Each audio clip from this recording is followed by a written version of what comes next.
Good afternoon, and thank you for joining me here. Sugared Up 413. Got a little cold, a little cough, but it's coming to an end. I'm gonna tell y'all, I didn't take any cold medicine this round. I just took some cough syrup, but I've been just like handling this naturally with hot teas, lemon.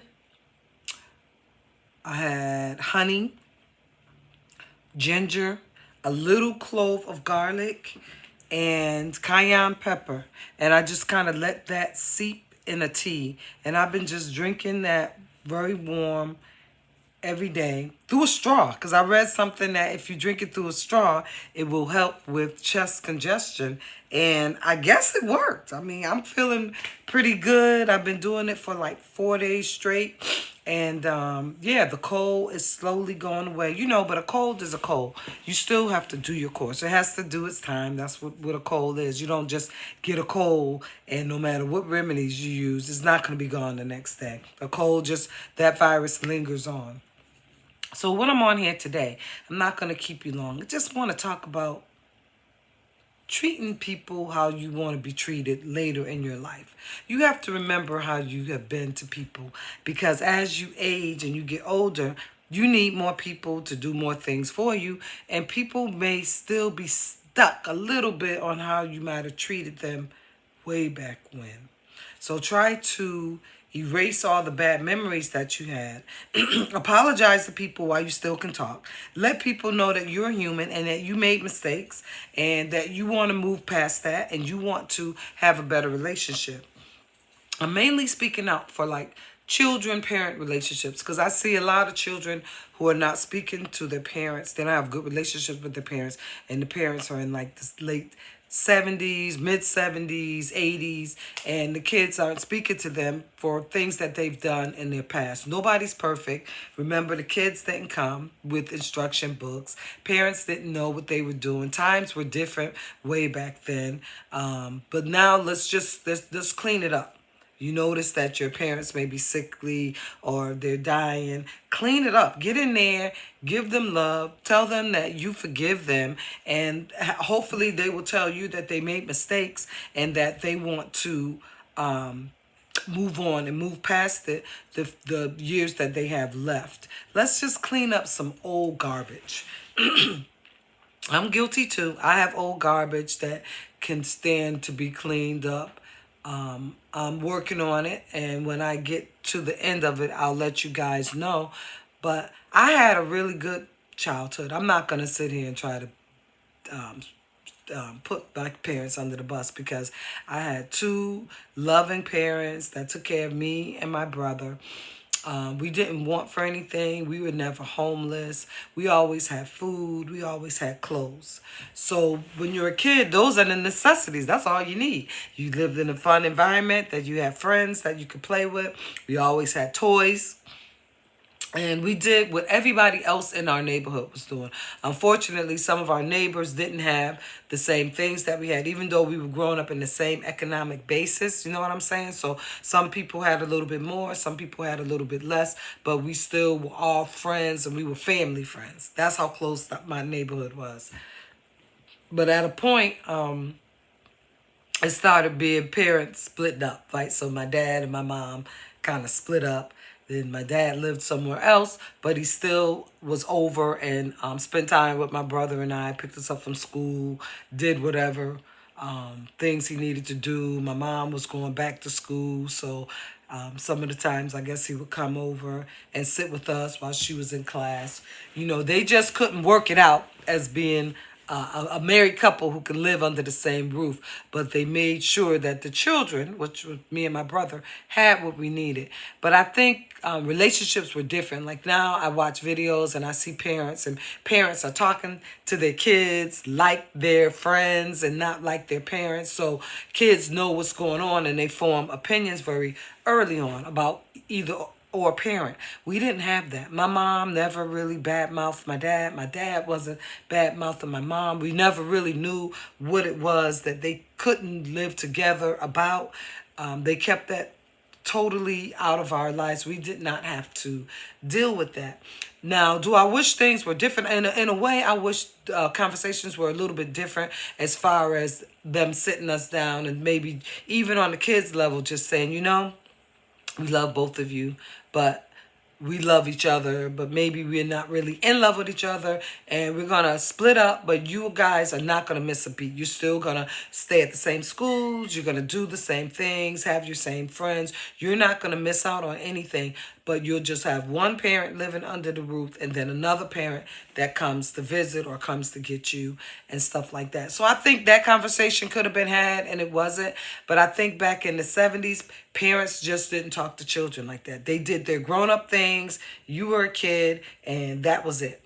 So you can't really fault your parents. But I think that now at this day and age, if my husband and I were to split up, but mind you, my daughter is grown, so it's a little different, but I think we can have a conversation. The conversation would be a lot different. She would be allowed to sit and badger and ask questions and find out what's going on here, because we never knew what was going on. We just knew that one person was missing from the equation.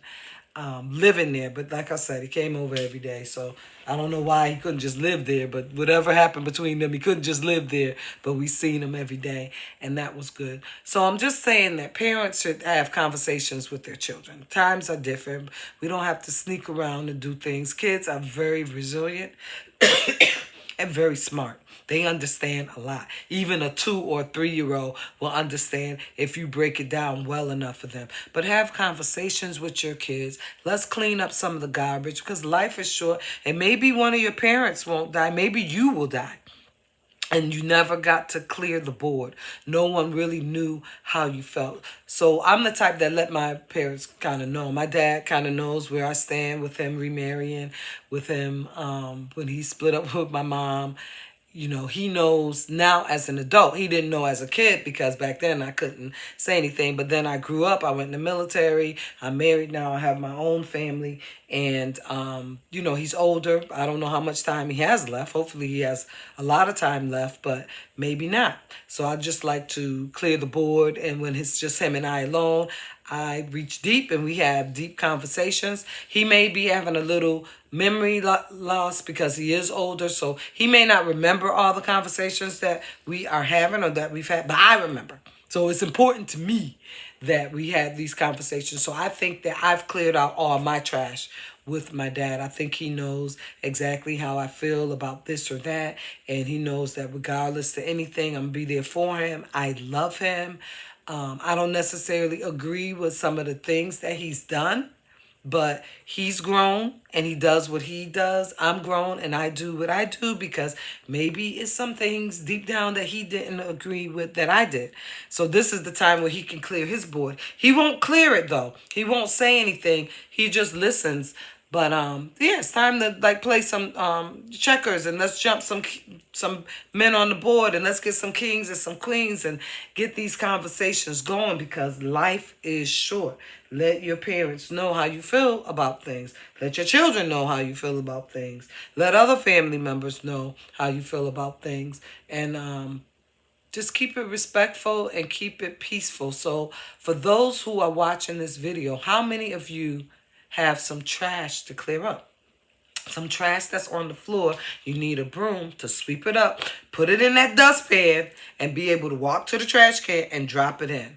Let's try to work on that as a community of Sugar 413. So if you have comments, if you have ways in which we can have intelligent, respectful conversations with our parents and things that might have happened in the past, and we just want to go ahead and talk about it freely now because you're grown and you're mature and you see that these things are still in your head. So you just want to get them off, gently get them off, and let your parents know that you love them.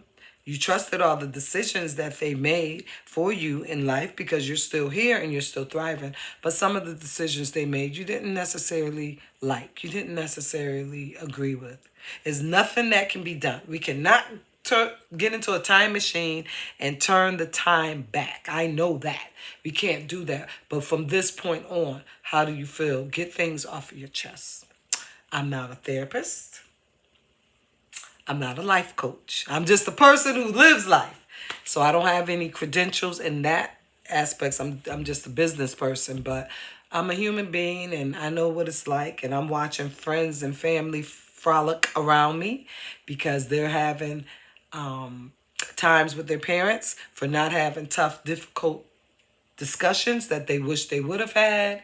And some of them now, parents are getting Alzheimer's and dementia, and it's almost too late to have the conversation. I would still have it, even if my parents have dementia.